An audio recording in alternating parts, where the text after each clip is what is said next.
আমাদের অনন্য স্টোরি সকল প্রকার পার্ট গল্প দেখতে আমাদের চ্যানেলটি সাবস্ক্রাইব করে পাশে থাকা বেল আইকনটিতে ক্লিক করে অল নোটিফিকেশন অন করে দিন। আরে রাকিব, যে তুমি এখানে এভাবে দাঁড়িয়ে আছো যে, ভেতরে এসো বসো। না ভাইজান, এসেছিলাম একটু কথা বলতে। দেখলাম ভাবিরা রান্না করছে, একবার ডেকেছিলাম শোনেনি, তাই দাঁড়িয়েছিলাম একটু। শিকদার সাহেব রাকিবের পিঠে হাত রেখে বললেন, আরে বলে ফেলো তো, কি বলবে? বেশ শুনুন, আমার তো দুটো বাচ্চা, একজন মাধ্যমিক আর একজন তো কলেজে উঠলো।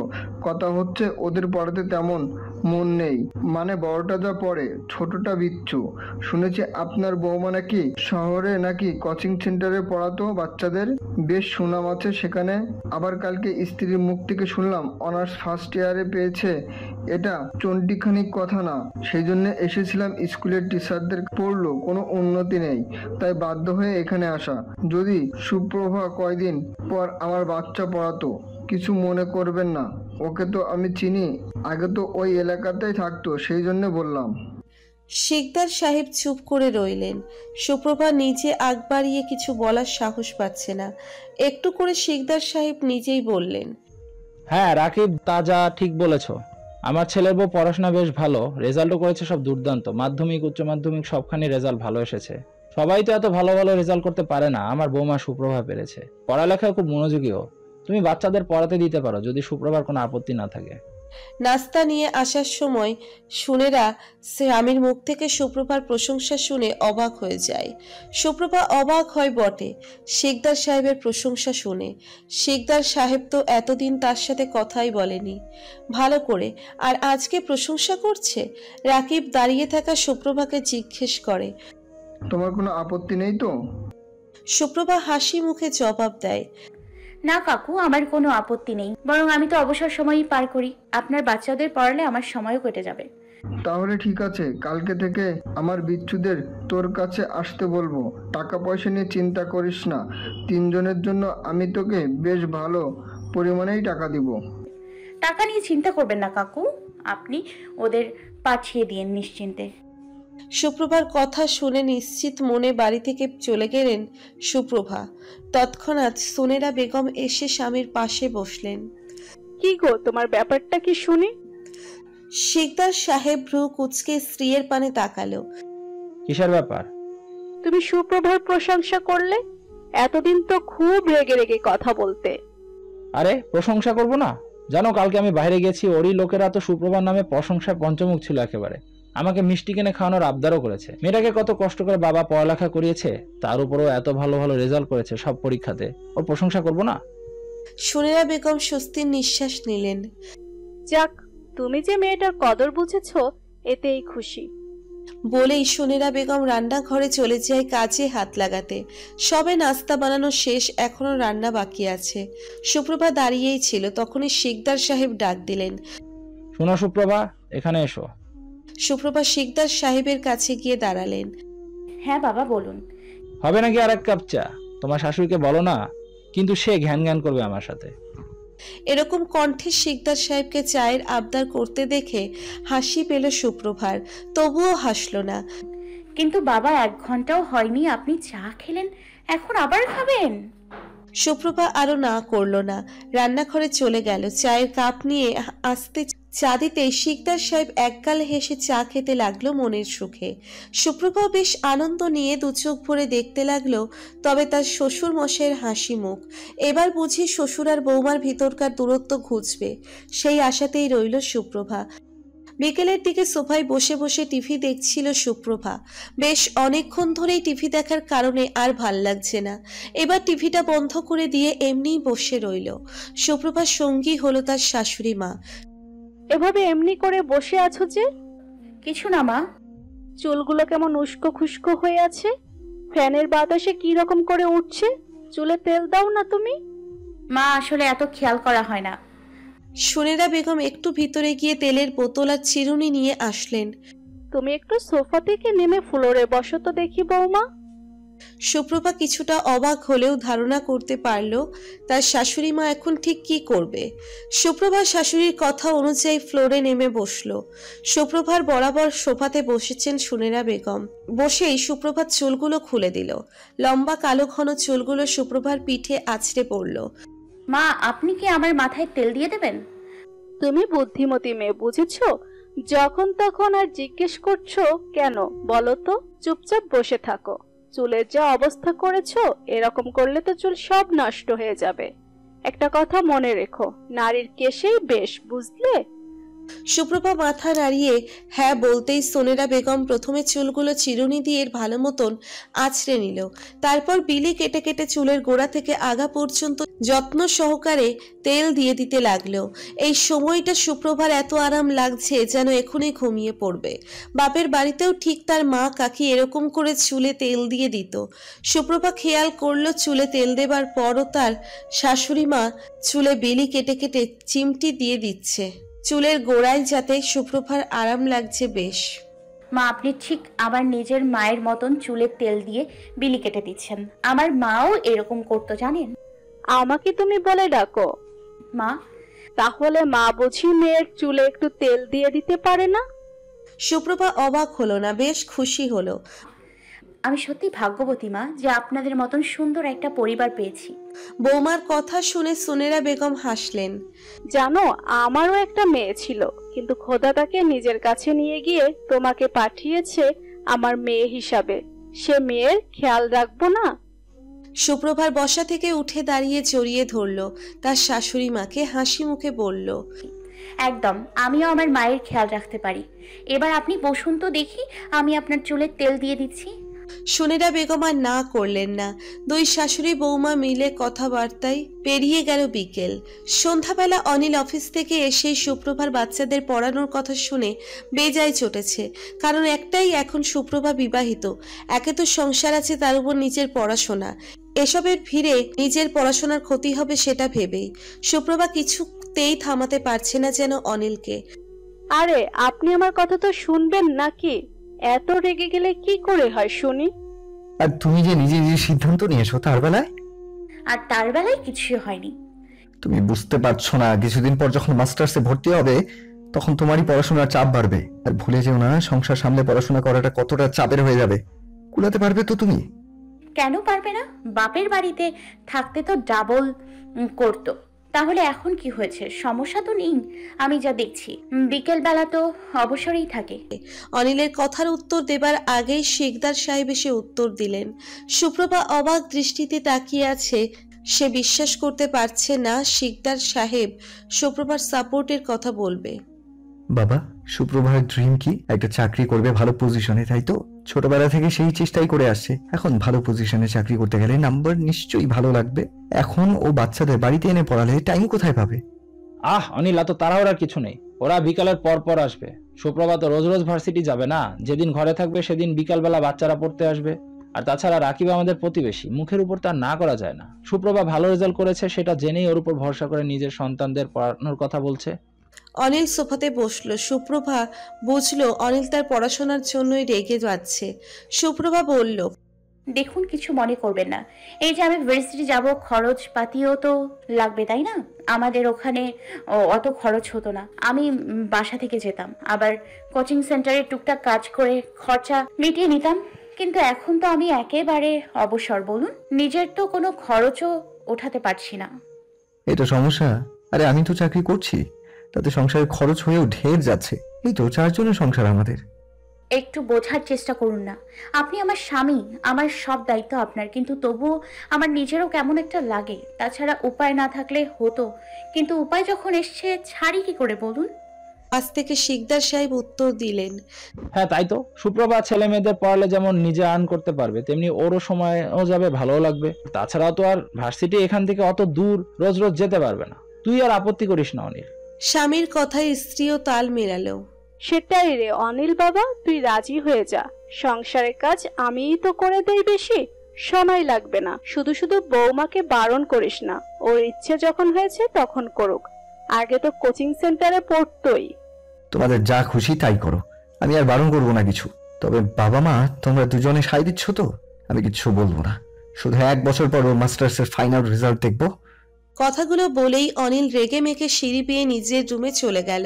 নিচে দাঁড়িয়ে রইল শিকদার সাহেব আর সুনেরা বেগম। সুপ্রভা, অনিল এমনই, তুমি তোমার লক্ষ্যে সফল হও, দোয়া করি। শ্বশুর মশাইয়ের কথা শুনে ভিতরটা আনন্দে ভরে গেল সুপ্রভার। সেই আনন্দের কাছে অনিলের রাগ যেন গায়েই লাগছে না, শুধু খুশি খুশি লাগছে শ্বশুর মশাইকে নিজের সাপোর্টে পেয়ে। আজান পড়তেই শিকদার সাহেব মসজিদের জন্য রওনা দেন। সুনেরা বেগম রুম থেকে একটা সুন্দর গাঢ় গোলাপি রঙের একটা কাপড় আর তার সাথে ম্যাচিং জুয়েলারি নিয়ে এসে হাজির হলো সুপ্রভার সামনে। মা, এই শাড়ি গহনা এখানে নিয়ে এসেছেন যে আপনার আলমারি থেকে?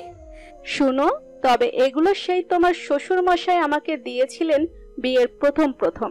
আমার তো মেয়ে নেই, যাও একটা ছিল, সে আল্লাহই নিয়ে গেল। এগুলো পড়েছিল, ভেবেছিলাম ছেলের বউকে দিব, তাই নিয়ে আসলাম। ছেলে তো আমার রাগ করে বোম হয়ে আছে। যাও একটু সেজে গুজে মন গলাও তো দেখি। সুপ্রভা সুনেরা বেগমের দিকে বেশ খানিকক্ষণ তাকালেন। যতই দিন যাচ্ছে মনে হচ্ছে বাপের বাড়ি ছেড়ে শ্বশুর বাড়ি নয়, নিজের বাড়িতেই আছে। মেয়ে নেই কে বলেছে? আপনি যদি আমার মা হতে পারেন, আমি বুঝি আপনার মেয়ে নই?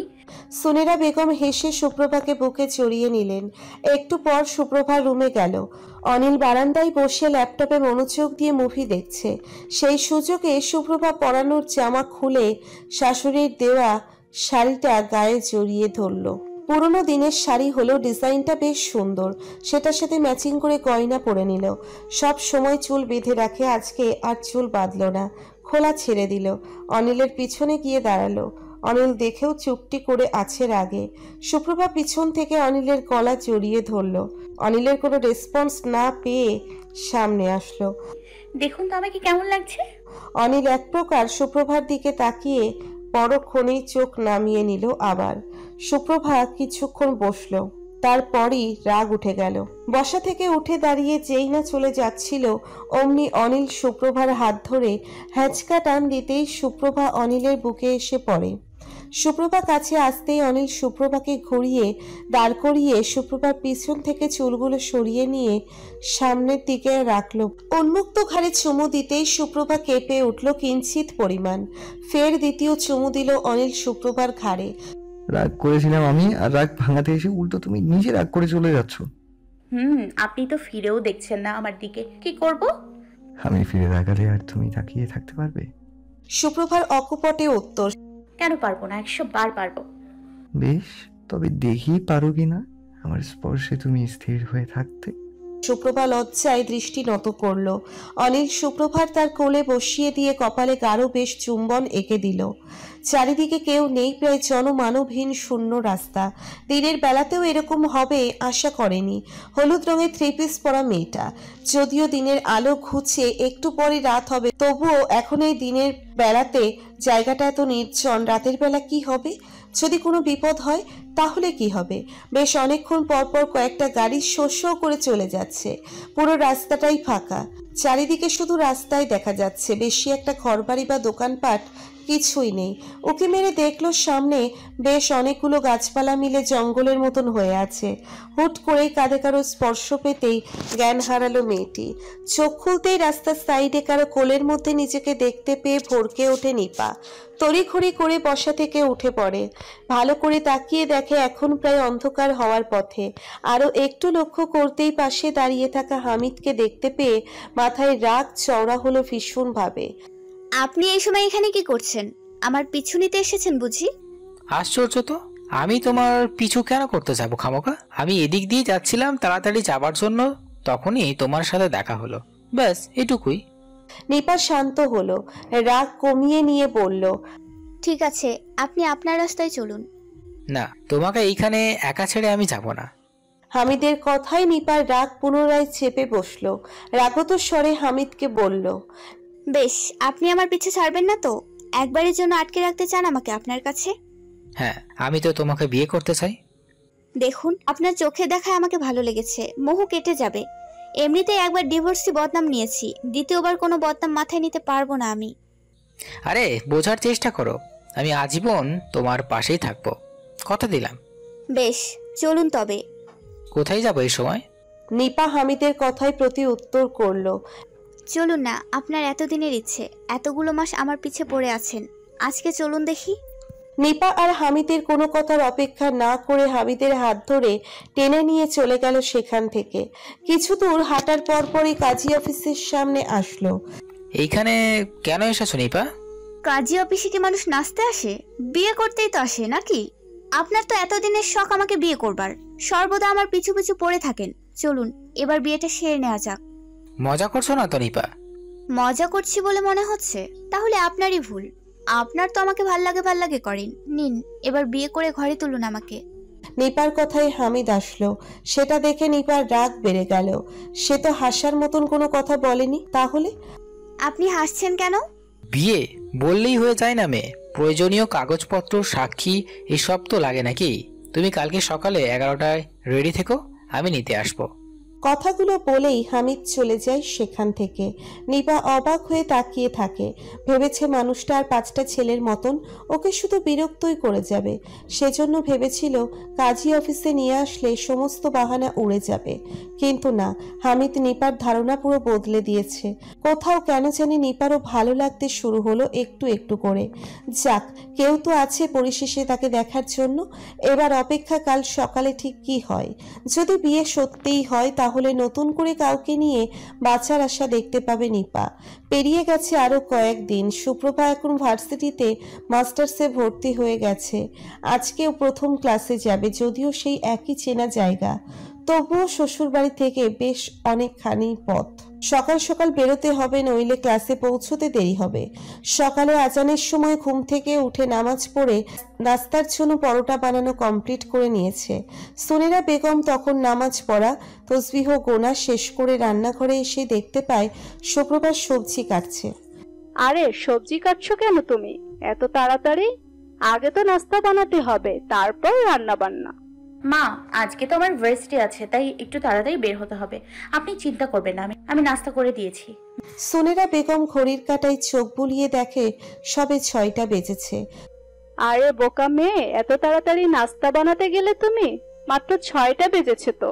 আমি করে নিতে পারতাম তো, নাকি বুড়ো হয়ে যায়নি এখনো? মা, আমি তো কেবল পরোটার ডিম ভাজিটা করেছি আর রুটি বানিয়ে রেখেছি। বাবাকে গরম গরম ভেজে দেবেন, উনি তো ঠান্ডা রুটি খেতে পারেন না। ওনার জন্য আলু ভাজাও করে দিয়েছি, আর দুপুরে মাছের রান্নার জন্য সবজিও কেটে দিয়েছি। আপনি শুধু রান্নাটুকু করে নেবেন, ব্যাস। আমি করে নিতে পারতাম তো সুপ্রভা, তোমার এত কিছু করা লাগতো না। এটা শুধু আপনার একার সংসার নেই মা, এটা এখন আমারও সংসার। আমার সংসারের প্রতি আমার সব দায়িত্ব কর্তব্য পালন করব। নিজের স্বপ্ন পূরণের জন্য সংসারের কাজ থেকে পিছু পা হব কেন? আর আপনি তো আমাকে সাহায্য করছেনই। সুপ্রভার কথা শুনে সুনেরা বেগম হাসলেন। সুপ্রভার কাছে গিয়ে কপালে চুমু দিয়ে মাথায় হাত বুলিয়ে দিয়ে বললেন, বেঁচে থাকো মা, এখনই সংসার নিয়ে তো চিন্তা করতে হবে না তোমায়। আমরা এই কয়জনই তো মানুষ, সে আমি একাই সামলে নিতে পারবো। তোমার শাশুড়ি মা এখনো কিন্তু থুরথুরে বুড়ি হয়ে যায়নি বলে দিলাম, চুলগুলো কালোই আছে। সুনেরা বেগমের কথা শুনে সুপ্রভা হাসে। তখনই শিকদার সাহেব আসে বাহির থেকে হাঁটাহাঁটি করে। সুপ্রভা, ভার্সিটি যাচ্ছ? হ্যাঁ বাবা, আজকে থেকে ক্লাস করতে যাব। প্রতিদিন না গেলেও মাসে তো কয়েকটা ক্লাস করতেই হবে, বলুন। শিকদার সাহেব সুপ্রভার মাথায় হাত রেখে বললেন, দোয়া করি সুপ্রভা তুমি মন দিয়ে পড়াশোনা করে আবার ভালো রেজাল্ট করো। এতদিন যেমন তোমার বাবার মুখ উজ্জ্বল করতে, এবার যেন শ্বশুর মশাইয়ের মুখ উজ্জ্বল করতে পারো, সেভাবেই পড়াশোনা করবে, কেমন? অবশ্যই বাবা, আমি আপনার ভরসার যথাযথ মান রাখবো। শিকদার সাহেব এখন অনেকটাই বদলে গেছেন। যদিও প্রথম 2-1 মাস প্রতিবেশীদের টিটকিরিমূলক কথা আর অতীতের জন্যে সুপ্রভাকে বরাবরই অপছন্দ ছিল ওনার, সে বিয়ের পরও। কিন্তু সুপ্রভা দিন দিন যেভাবে ওনার খেয়াল রেখেছে, তার উপর অনার্সের রেজাল্টের পর এলাকায় গেলে সবাই শিকদার সাহেবের বৌমার প্রশংসাই করত। এইসব আনন্দে শিকদার সাহেবের মন থেকে আগের বিদ্বেষ দূর হয়ে গেছে বলা যায়। সুপ্রভা রান্নাঘর থেকে রুমে চলে যায়। সুপ্রভা যখন রেডি হয়ে আয়নার সামনে দাঁড়ায়, খেয়াল করে দেখে তার পাশে অনিলও দাঁড়িয়ে আছে অফিসের জন্য রেডি হয়ে। আপনি এত তাড়াতাড়ি রেডি হয়েছেন কেন? আপনার অফিস তো আরো পরে। তাহলে তোমাকে দিয়ে আসতে হবে না। মানে আপনি আমার সঙ্গে যাবেন? আরে আপনি ভুলে কেন যাচ্ছেন? ওই জায়গাটা আমার হাতের তালুর মতন চেনা, এতগুলো বছর থেকেছি আমি সেখানে। সুপ্রভার কথা শুনে অনিল মুখ ভার করে ফেলে। সুপ্রভার কাছে গিয়ে কাঁধে হাত দিয়ে দাঁড়ায়। অফিস ছুটি পাইনি আমি, কিন্তু তা বলে তোমাকে একাও ছাড়তে পারছি না। সামনে রাস্তাটুকু এগিয়ে দেই তোমাকে। অনিলের মায়ায় জড়ানো কথা সুপ্রভা আর ফেলতে পারে না, রাজি হয়ে যায়। দুজনে একসঙ্গে নিচে নেমে নাস্তা করে বেরিয়ে পড়ে। সামনে রাস্তায় কিছুক্ষণ হাঁটাহাঁটি করবার পর গাড়ির জন্য অপেক্ষা করতে থাকে। তারপর গাড়ি আসলে দুজনে গাড়িতে উঠে পড়ে। গাড়িতে বসেও অনিলের নানান কথা সুপ্রভার সাথে, কথা যেন আর শেষ হয়ই না। একটু পর একটা গন্তব্য এসে গাড়ি থামায়। এখান থেকে সুপ্রভাকে একাই যেতে হবে এবার। তারপর অনিলের রাস্তায় অনিল চলে যাবে অফিসে। সাবধানে যাবে কেমন? ঠিক আছে, যেভাবে যাচ্ছ সেভাবেই ফিরে আসবে। যদি আর দেখা না হয় আমাদের, এটাই যদি শেষ দেখা হয়ে থাকে নিয়তিতে। নিয়তি এত নিষ্ঠুর হবে না সুপ্রভা। 7টা বছর অপেক্ষা করেছি। তোমাকে হারালে আমাকে কেউ খুঁজে পাবে কিনা আমি নিজেও জানি না। আরে আমি মজা করছিলাম। এত সুন্দর সংসার স্বামী ছেড়ে কোন মেয়ে চাই চলে যেতে? আমিও চাই না। যতদিন বাঁচি আপনার সাথেই বাঁচবো। দেরি হয়ে যাচ্ছে, আপনি চলে যান, আমিও যাচ্ছি, পৌঁছে কল করে নিব না। সুপ্রভা মুখে হাসি ঝুলিয়ে রেখে অনিলকে বিদায় জানালো। সামনে বাস স্ট্যান্ডের উদ্দেশ্যে হেঁটে যাচ্ছে সুপ্রভা। অনিল তাকিয়ে দেখলো ঠিক যতক্ষণ না অবধি সুপ্রভাকে না দেখা যায় ততক্ষণ অবধি দেখতেই থাকলো পলকহীন ভাবে, যেন এটাই সুপ্রভার সাথে শেষ দেখা অনিলের। আর কোনোদিনও জীবিত দেখতে পাবে না চোখের সামনে। এরকম তৃষ্ণার্ত চোখে তাকিয়ে আছে সুপ্রভার যাবার পানে। মনটা কেবল কু গাইছে সকাল থেকে। সুপ্রভার কিছু হবে না তো?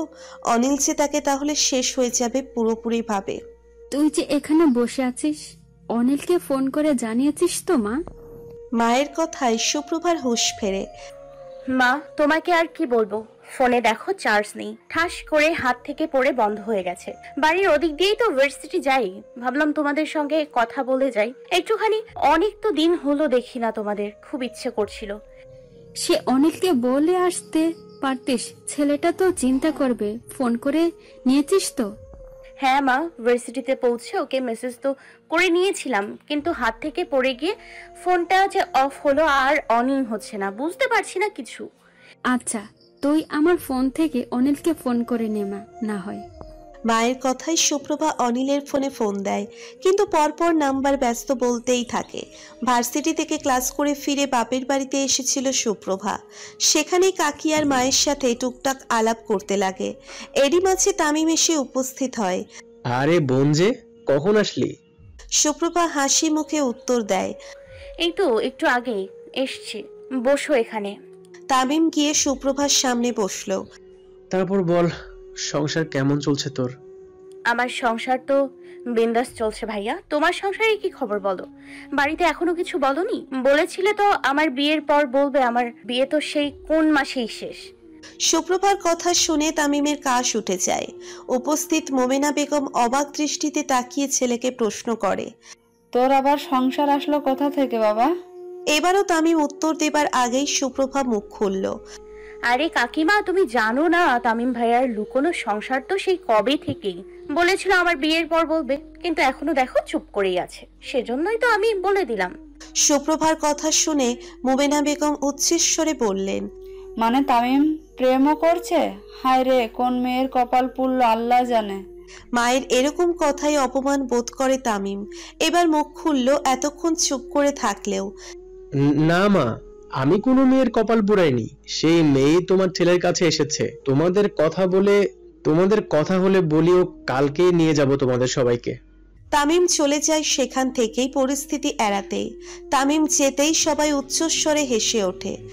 ভাইয়া লজ্জা পেয়েছে কাকিমা, দেখলে তো? কথাগুলো বলেই সুপ্রভা ফের হাসতে থাকে। আচ্ছা সুপ্রভা, আর বসবি? এবার তো তোকে যেতে হবে, না হলে থেকে যা। না না কাকিমা, আমাকে যেতেই হবে।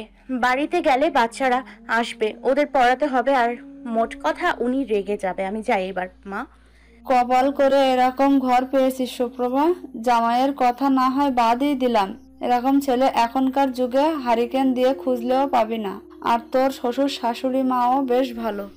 শ্বশুর শাশুড়ি মা না কাকিমা বলো, আমার আরেক বাবা মা। আচ্ছা মা, এবার যাই কেমন? কাঁধে ব্যাগ নিয়ে সুপ্রভা তাড়াহুড়ো করে চলে যায় বাপের বাড়ি থেকে। এখান থেকে বাস পাওয়া যায় না, বেশ কিছু দূর হাঁটতে হয়। তাড়াহুড়ো করে হাঁটার সময় সুপ্রভা দেখে একটা সিএনজি দাঁড়িয়ে আছে। বাসের জন্য হাঁটা না ধরে সেই সিএনজিতে উঠে বসলো। চলুন ভাই, ভাড়া নিয়ে দামাদামি করবেন না, যত লাগে ততই দিব আমি। আপাতত আমার বাড়িতে ফিরতে হবে। সুপ্রভা সিএনজিতে বসা লোকটার দিকে তাকাতেই দেখতে পায় মানুষটা আর কেউ নয়, মিরাজ। হ্যাঁ, এত বছর পর যে অতীতকে এভাবে দেখতে পাবে সুপ্রভা কল্পনাও করেনি। মিরাজকে দেখতে পেয়েই তাড়াতাড়ি করে সিএনজি থেকে নামতে যাচ্ছিল সুপ্রভা। অমনি মিরাজ গাড়ি থেকে নেমে আসে সুপ্রভার সামনে। হে কি, আপনি আমার রাস্তা আটকাচ্ছেন কেন? ছাড়ুন বলছি।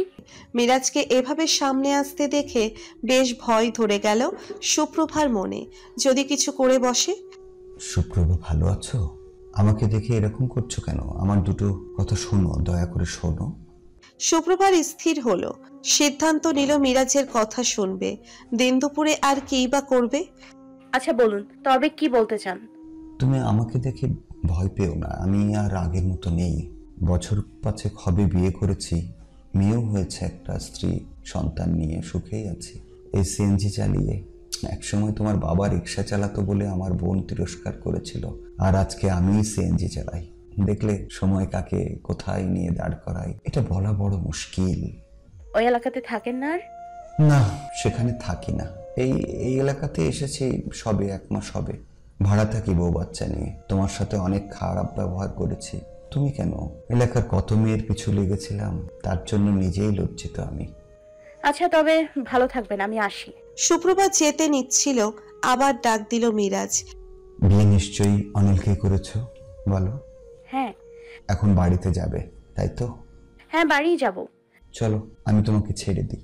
মিরাজের কথা শুনে সুপ্রভা সন্দিহান দৃষ্টিতে মিরাজের দিকে তাকালো। আপনি ছেড়ে দেবেন কেন আমাকে? অতীতে কত ভুল করেছি, সেগুলো না হয় শুধরে নি। তোমার উপকারে লাগতে পারলে ক্ষতি কি বলো? তাছাড়া এখান থেকে খালি গাড়িও পাবে না তুমি, সহসা পেলেও আবার একটু পর দাঁড়াতে হবে। বাড়িও যেতে অনেক দূর, রাত হয়ে যাবে অপেক্ষা করতে গেলে। আবার তুমি দেখছি একাও, তাই বলছি আমার গাড়িতে উঠে বসো নিশ্চিন্তে। আমি সোজা তোমাদের বাড়ির রাস্তায় নামিয়ে দেব, ভয় নেই, আমি খারাপ কিছু করব না। মিরাজের কথাই সঠিক, ওর গাড়িতে করে না গিয়ে অপেক্ষা করলে ফিরতে গেলে রাত হয়ে যাবে। কিন্তু পুরোপুরি মিরাজকে ভরসাও করতে পারছে না, আবার বাড়িও যেতে হবে তাড়াতাড়ি।